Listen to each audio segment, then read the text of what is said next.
called the PPLC, and it's principals and central office administrators who work together. Their meetings have gone, I do a lot of work with that superintendent, their meetings have gone, their principal staff meetings. Those of you who have been in principal staff meetings, think about this, because it's quite different. They used to have 6-hour meetings where it's dissemination of information. And the superintendent says no more than 30 minutes.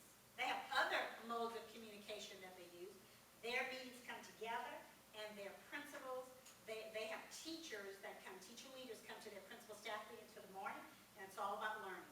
They use student data to look at what their needs are. So they look at their high points, they look at their low points, and they make decisions based upon what do we need to provide to our teachers? What do we as teachers need in order to enhance? So they analyze data.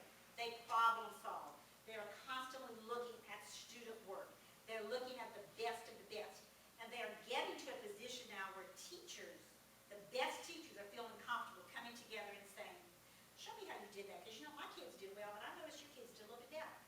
They have so much transparency in their data.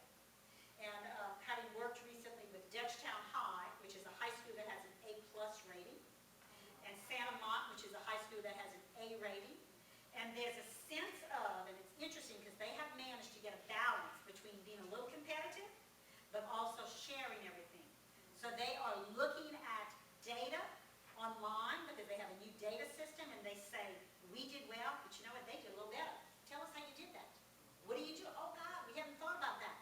And they are all looking towards improvement. One of the comments that I loved that a teacher said in an interview, she said, I used to worry about my students, you know, the 100+ that I had in my class. Now I realize as a 9th grade teacher, all the 9th grade students are mine. And that's how we treat them. And these are the teachers talking.